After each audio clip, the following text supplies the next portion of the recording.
that? Like, we stayed up all night talking, Yeah. and then there came a point in our relationship where we couldn't even think. Uh, You're listening to the Better Relationships After Baby podcast, where I believe things can actually be better than ever after having kids. But it takes intentional conversation, personal growth, and community to get there. I'm Chelsea Skaggs, life and relationship coach, fellow mom and wife, and lover of taboo topics. I'm here to give you insight, practical tools, and conversations to help your relationships survive and thrive through the big changes of parenthood. Let's get into today's episode. what? I got to respond to an email first thing this morning to someone who's interested in doing pre-baby coaching Mhm. with her and her husband. And Oh, so good. Yeah. that gets me pumped up when I get to hear someone's story. And I'll share more of it with you later. But Sounds good. to be able to hear someone's story and know that everyone is carrying some kind of mess. Yeah. That's a good point. There's that saying of like, you don't know what someone's story is or something, and the walking in their shoes. Like, it's easy to forget because people typically keep themselves held together and looking okay on the outside, Yeah. but especially new parents are often in a rough place. And I think it just reminds me that everyone has that argument that they come back to, or that doubt about their relationship or about their capability. Mhm. Everyone has their shit Yeah. Yeah. that they're carrying, and there are not ways to fix everything perfectly. I don't think a relationship is ever going to be fixed perfectly. Right, despite the fairy tales. Right. But it's so exciting and hopeful for me to know that there are insights and strategies and tools that anyone can use in their relationship Yeah, if there are two people who willing want to to work on them. grow. Yeah, Yeah. willing to work on them. And that really is the key, it's being willing to grow, Yeah. both parties willing to grow, willing to change, willing to transform. Anything can work. Yeah. Definitely. Yeah, a lot of people wanna change their kids, right? Right. But at the end of the day, they're gonna do what you do. Yeah. Yeah. And so really it's about changing yourself to be that model Right. for them to follow. Yeah. And giving a place that feels safe and connected. I realized there was really a season where, with a new baby at home specifically, I felt like my nervous system was out of whack, which I had no idea at the time that that's what was going on. But it was just this constant kind of tension in my body and in my mind. And a lot of that, I think, came from how much life changed for us and how much stress we were under, Yeah. and how all of a sudden my best friend, Mhm. my ride or die, sometimes felt so distant. And that Yeah. was confusing. And from my perspective, you were busy with the baby, so I just, like, I felt like I was off your radar in a Yeah. lot of ways. Well, were there ever times for you that we were in the same space, maybe even doing an activity together or in an outing? We were in the same space, we're doing something together, but you felt like we were really far apart or disconnected from each other. Absolutely. Sometimes we were in the same space and I wanted to be far apart.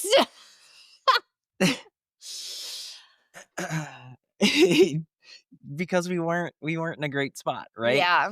But no, that is true. There is sort of like this, like the New York, I forget, it's like the loneliness in a crowd. There's more Oh, people crammed together in one spot, but like you're lonely in a crowd. And it kind of felt like lonely in a partnership, yeah. in a home, in a family. And it was, I mean, we definitely had our fair share of fights and arguments and Us? tension. I'm thinking about the times when we weren't necessarily fighting, but we just weren't Connecting? talking. Yeah, because it's not like, sometimes worse than fighting is, like, the silence and the unknowing. And a lot of the couples that we're hearing from recently are people who want to be doing things differently than their parents did Mhm. because they felt so sheltered from the realities. I'm hearing that that also breeds a disconnect with their own mothers because they feel like they're not Mm. able to show up as authentically as they want without judgment. Like, we're in this delicate space where people want to be authentic and talk about the hard things and bring light to the taboo. But we don't want to swing so far that we just completely shit on the idea of having a good experience Right, in parenthood, absolutely. because that is possible and that is available. And I I think the huge shift is that it's available with intentionality and rawness and Mhm. doing the hard inner work instead of Glossing over and glossing over and sucking it up and ignoring being it or resentful and bitching about your husband to your friend every time you go out for a drink. yeah, and there are a bunch of old couples out there that are miserable together, Mhm. who wants to spend their whole life being miserable in a Right. relationship. I'm gonna be so fun in my 60s and 70s. I mean, I'm fun now, but I mean, I just So fun. plan on being so fun, and I don't wanna do that not enjoying my partner. Right. So, it seems worth it Mhm. to figure out how to really cultivate that emotional connectivity. Yeah. And It's there in the beginning, before kids, right? You have a connection. Even getting married doesn't change that much in your relationship. It is when you have kids that your identity transforms. It is such a massive shift, and people don't realize how much changes when you have a kid. It's so much bigger than it probably any other change in your relationship. I think from kind of skimming through Reddit and Facebook groups and things, like, sometimes I just like to go in there, I know you do too, and see what people are talking about. Yeah. And there's this question out there of like, did I fall out of love, or were we not in love to begin with, or are we not soulmates? And I think it's important to say that most of the time when we get into this with couples, it's not about do they love each other? Right. It's about what are all the things that have changed and got in the way Mhm. without having new awareness and skills and support Yeah. to work through those big changes. I think that's it. And the awareness, people, I think, go through these changes. We see couples go through these changes and they're not really sure what's going on, but they're kind of like, WTF? Right. So, how about we give some examples? Okay. That sounds great. Probably some that you have been through, some that I have been through. I think for me, one thing was that I knew if there was like yelling or fighting. Which I think she loves.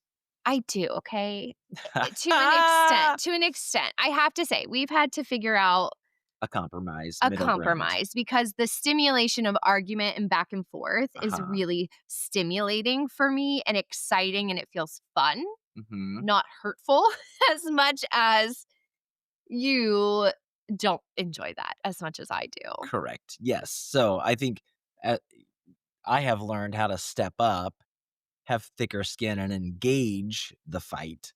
And you've Yes. learned to tone it down a little bit. And And even check in. I think just yeah, recently, there was a situation and I'm like, "Hey, it's been I'm having a lot of fun yeah, engaging in this that's back help. and That's forth." so helpful. And you were like, "Oh, wow, because I thought you hated me." And I was like, "No, Yeah. I love you so much that it's so fun Yeah. to just have that back and forth stimulation." That But yeah. that, I think, for a long time felt like Why are you attacking A me? huge disconnect. Yeah, and you're like, "Let's banter through this." Fair. That's We were talking about emotional. disconnection, which isn't always just the yelling, Right. right? A lot of people can note that and be like, we're fighting, we're fighting. And Mhm, yes, we don't want to be tearing each other down. Not a good thing. We don't mhm. want that.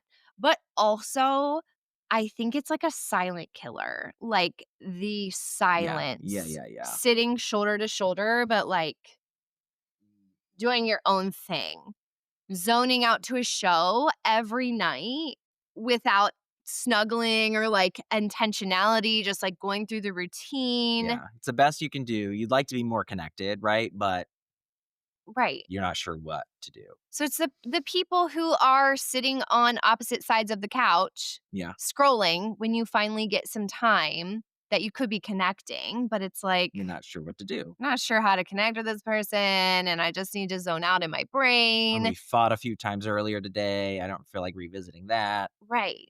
That's a red flag Uh-huh. of disconnection. Yeah. You know, some couples go head on and you can verbally hear the argument, the Mhm, fighting. mhm. Some couples retreat in. And I just don't think one of those is better than the other. They're Right. both signs of that disconnect. Makes sense. Um, what about scorekeeping? You and me on the scorekeeping, I think this is like also like a cultural joke. I tend to forget things, and then if we're arguing, like, you can bring up all sorts of stuff, and I'm like, "Oh, oh, oh, oh, oh." Is this news to you? Yeah. I wish I could scorekeep so that I could contend with you. Okay. But I think scorekeeping was a big part of early postpartum. Okay, yeah. Specifically around who's more tired, Yep, who's more exhausted, who gave more, because yeah. you're both giving everything you've got and it's still not enough. And that is really hard and This really sobering. yeah, And it's or really maddening. maddening. Thank you. It's easy to want to go back and forth. Well, I only slept 3 hours last night. You got four? Shut up. Don't tell me you're tired. You got four and I got three. And I got kicked the whole time. Right. Or like you had a really stressful day at work and I'd be like, well, my nipples are raw from this barracuda baby who wouldn't stop cluster feeding. So obviously I win. I'm more exhausted. Yeah. You got to go talk to humans and I got my nipples sucked off, Or chewed off. chewed off. So a lot of that back and forth scorekeeping just Yeah. felt like Oh, man, that I was needed to prove how much more miserable I was. that's obviously not a winning tactic. Did not help a thing, did it? I maybe it made you feel better about something, but overall, it seemed to be less helpful. Sign of disconnect Yeah, is the scorekeeping. You're not feeling connected to your partner. You're not trusting your partner. You're not engaging your partner in a way that you feel, excited. right. It's a disconnect. Yeah, yeah. Can I share one of mine? Yes. Okay, so, um, I'll play the typical man role here, but Okay. it seemed like postpartum, um, there was a season where things were just changing or sore or out of place or new, and you weren't comfortable, physically comfortable having sex, and so it didn't happen You for could call it a dry spell. okay, it's a dry spell. But then I think once we got past the time frame of where it was like, okay, your body is like capable, there was still the bitterness, and it was like, um, I remember I would ask and you would be mad, and then I would feel rejected. And so it was like you were dreading that I would ask, Mhm. and then I was dreading that you'd say no. Mhm. And so it was kind of a bad cycle. I felt rejected and you felt annoyed. Yes. Annoyed or, like, not cared for Yeah. in the, like, deeper ways. Yeah. What do you think shifted that? Oh gosh. That's a great question. For us, I feel like it was more of a gradual shift. Mhm. Um, Honestly, I think when we calmed down and we were able to have more connection, Yes. non-sexual connection, Yes. that sort of opened the emotional aspect that is necessary, I think. Yes. Yeah, I agree, and what I was going to add to that is when we found language for how we were feeling that wasn't accusatory of the other person, but, like, able to say, "This is my inner experience. This is what I hear and feel Mhm. when you respond in a certain way," Yeah. and giving power to your own experience in your own voice. And that only came through supportive personal reflection. I think, in the midst of the chaos, in the midst of all the demands of early motherhood, for me, it was hard to put into words what I was feeling in my body and my brain and what my reaction was. And so it was just like, oh, stop needing me, stop this. Like it Yeah. felt like my nervous system, which I had no language and idea about Uh-huh. at the time. Yeah. And in reflection, I can say I think that it was so activated or Frazzled? frazzled, yes, that everything felt like a poke that could just Oh, un unleash everything inside of me. and what you just mentioned was really helpful. I remember when we reached that, it was a big help to have the personal reflection and communicate that, but without that being the dominating conversation. And so it's like, listen, you may not feel like this. This may not be what's actually happening, but this is what I feel like. Mhm. And trying to take shifting from blame to awareness. I think when we feel out of control of our experience, we default to blame, or at least I do. I think that's pretty human. I Yep. I think we default to blame, but the other side of that, the opportunity is awareness, which is a more I hate using the word authentic over and over again, but like an authentic expression Yeah. of how you're feeling and what you're experiencing inside. But it's really hard to tap into that without tools and support and a space dedicated to doing that, which we don't have enough for new parents. There's a lot that comes into order when you have that space, Yeah, like naturally. right.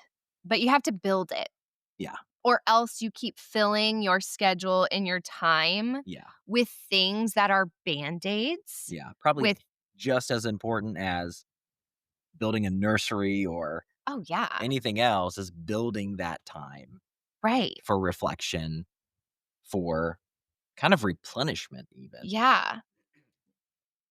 I was just thinking I've seen recently with a couple who now has a young baby, and we went through this process while they were expecting, and their feedback now as parents of probably a 4 or 5-month-old at this point is that they have the tools and the awareness to express themselves without blame, without that scarcity, without scorekeeping. Yeah. But it didn't come naturally to them. We had Right. to really practice it and put it in place. And I think that's the other thing. Like, I think people expect it to come naturally because childbirth is natural. But, like, as you have found out with a lot of clients you've worked with, breastfeeding is not, doesn't come naturally to a lot of women or even sometimes babies. Or like just natural doesn't mean easy. But I think, right, like the natural sort of way that relationships sort of work themselves out, at least in today's society and in this context, it doesn't lend room for that self-reflection space, that Right. space for yourself to kind of it's like you gotta get in your chrysalis every once in a while to go through that transformation space. Ooh, okay. And I'm thinking about how I avoided my chrysalis Uh-huh. for a couple of years. And the way that I did that, and I want to hear your way, um, but the way that I did that was packing activities, expectations, packing the schedule. It was a very much more like performative. If I can just make it look like everything's going well and we're out at story time and we're at this event and we made it to this parade and we were in this baby crawling contest and look, here's we're on the beach, and none of those things were bad, Uh-huh. but they were kind of a neglecting the inner world and lack of peace in it Yeah, and that's a in great our way to own say it. home and in my own body. Wow. Yeah. But it was easier for a time to latch onto those performative measures Yeah. than it was to open up the all the things that had changed than it was for me to crawl into a chrysalis and let it be messy and gooey and gross for a while Yeah. to figure out the language and the approaches that would be healthier. What about you? Did you have any escapes from kind of the inner work Dealing with and it. cultivation? No, if you recall, it was when we had a baby that I was like, "Oh, shit, I need to address my PTSD now." Mm, I don't know what point I started going to therapy, but I think it was pretty soon after. And then I also spent time meditating and, practices I had just kind of learned to do, and picked up various places. But yeah, like I was there, but I had other shit to work through on top of learning how to step into this new dimension of parenthood and co-parenting and all that. God. What are some solutions here? I think the thing we're talking about is the value of um, you know, taking time out for some self-reflection and then having some authentic connection where even if you're just saying like, "Hey, this may not be what's happening. This may not be how you feel. This is how I feel, and this is what it looks like is happening to me. Can we talk?" Mhm. But that comes from having a foundation of Uh-huh. emotional safety and connection, Yeah, within yourself and your relationship. right? Which I think has to start with yourself. You It have does. to Yeah. figure out what's going on in you and how do you put that to words Yeah. and express yourself to your partner without that blame and scarcity and fear taking Yeah. over. That's a lot of personal processing. And Mhm. then there's the relational part. I think, If you want your world to be a better place, the only sort of real estate you have to work with is yourself. yeah, You can't really change other people, although it feels like you can. Like, you can inspire, influence, yeah, encourage. but you are the only one you can actually change. And some people are spending so much time nitpicking their partner Right. or other people Yeah, as a way to avoid dealing with what they can actually change. that's good. Um, So what can we do? What are some right. practical tips and how can we move forward with this? Yeah. Well, we talk often about just making regular touch points, Yeah. making conversation that's not just the logistics Mhm. regular. Okay. So we just sent these out to a couple last week, but we love these cards from Love Lingual. Mhm. They definitely give you like a jump start on something because you're sitting down, you don't know how to connect, you don't know where to start. Um, you Yeah. know, If your brain is fried, yeah, it's easy to just watch the TV or to scroll because you don't have to think of what to say. But if that's where you are and you care about connecting with your partner, yeah, then something like this deck of cards, or even go on Google and look for like 10 conversation starters for couples, or yeah, we'll give you some. We yeah. have plenty. Yeah. I just want to give a couple examples. I'm Okay. randomly pulling Okay. these. What's your most vivid memory of the first time we met? What a great question. I know, riding bikes around Como Avenue, drinking boxed wine out of A Dasani Dasani water, bottle. bottle. I was thinking about the first time we met when I like introduced myself to you. Uh-huh. I was the church greeter Yep. that week, and he Uh-huh. was a new person, But and so I greeted him, so funny. but I just remember it was a pretty small community, and I was like, "That guy is new, Uh-huh. and he is cute, I'm and gonna talk to I him. am going to make him feel welcome." So then she invited me over to her house, and I came over, like, every evening. You biked over every evening. We sat on the porch and talked for hours. But to think about that, like, we stayed up all night talking, Yeah. and then there came a point in our relationship where we couldn't even think Uh-huh. of what to talk about together. Yeah. Yeah. Holy cow. We never thought.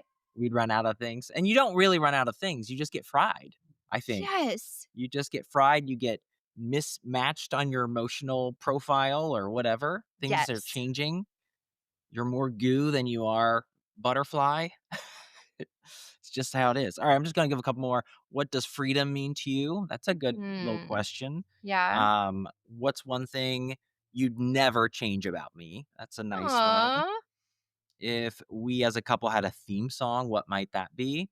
So these are, l- It's just helpful. yeah, because sometimes your brain is goo, right? And you Right. just need a support, an assist, Yes. an alley oop.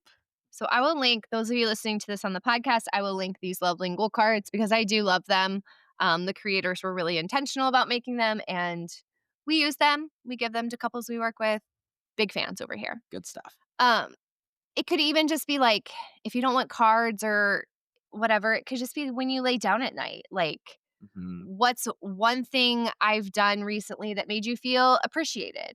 Or is there something you want me to know? Or, Hmm. if I don't respond with any judgment, Yeah. what's something you need to get off your chest or talk about? And I think that cultivates that kind of energy in your house in general, which really Yeah. becomes helpful when your kids get older Yeah. and you want to make sure you still have that kind of open home, Hmm. um, Where where things are talked about. yeah. Didn't our son the other day say he's glad he can talk to you about things? Yes, Yeah. it was like the highlight of my life.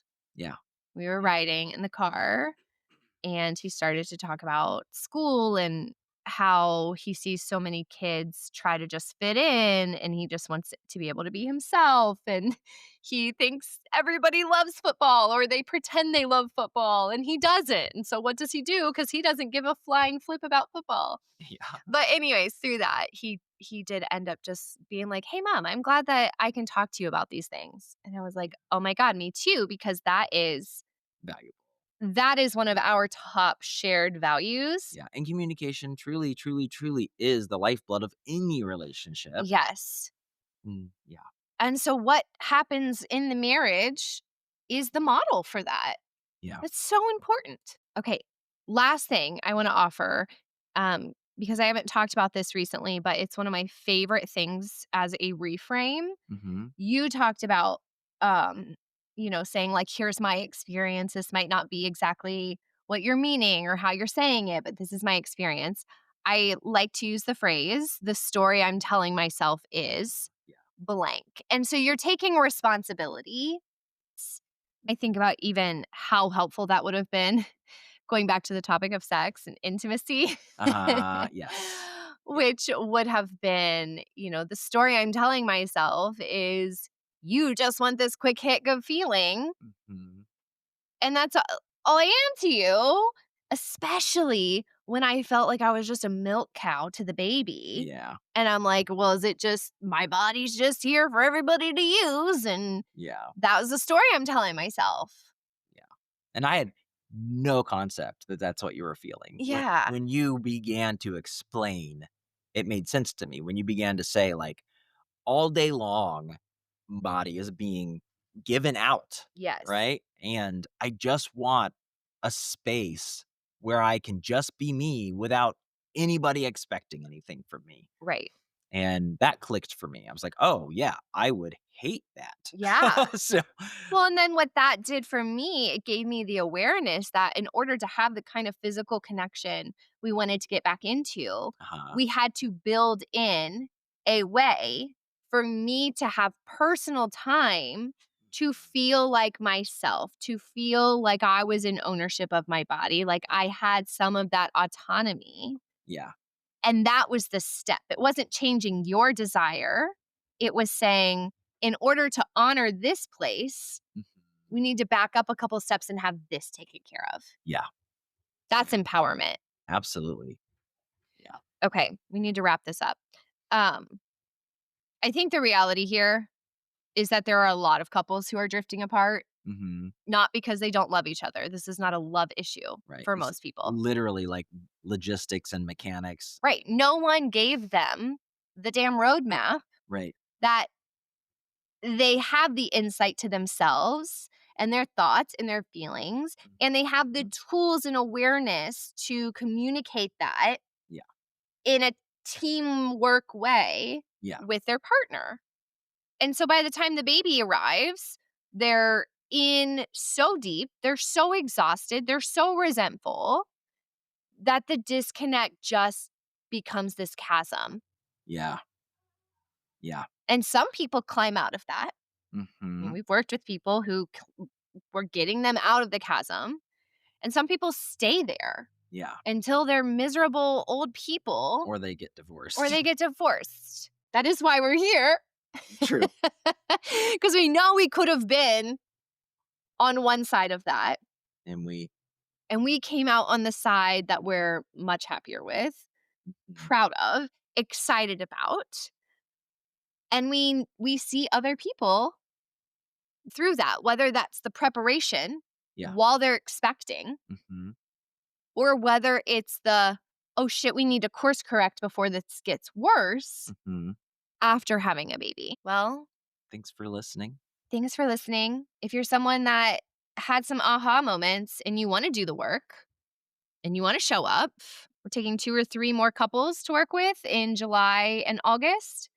It's a 6-week program where we are doing those weekly live Zooms with you. We're working through the top 5 struggles every new couple has. And so, those people who want to be intentional, Mhm. who want to be a team, who want to build that framework, Yeah.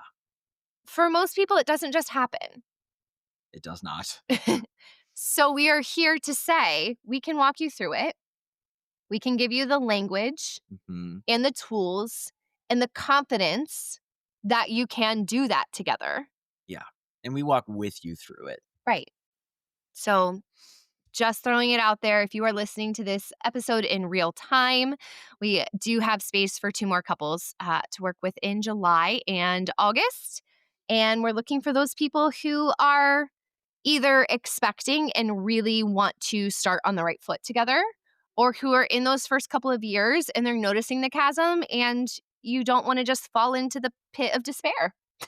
You True. want to get out of it and build a better way for you, your partner, and your family. So if that is you, please reach out. Email address is in the show notes, website is in the show notes, and we're excited because we are seeing Mhm. This the is the hope. change that needs to happen. Yes. Like more than ever, new parents need support And we're not getting it from our outside structures. like we used to. We can't depend and wait for the government to give a shit. Yeah. We And extended families are not available in the same way. Right. Like it is a new challenging path for new parents Yeah. than ever before. But you So, don't have to do it alone. yeah. We are here. We love you already. We're rooting for you because your success Is is everybody's everybody's success. success. Exactly. Yep. Thanks, Mike. Thanks, Chels. If you enjoyed this episode, I would be so grateful if you take a minute to help spread the word. As a small business owner, shares and reviews go a long way. So, share this episode with a friend, share it on your social media, and please leave a review if you haven't done so. This helps these messages get to more mamas, and you guys, that's how we change the world.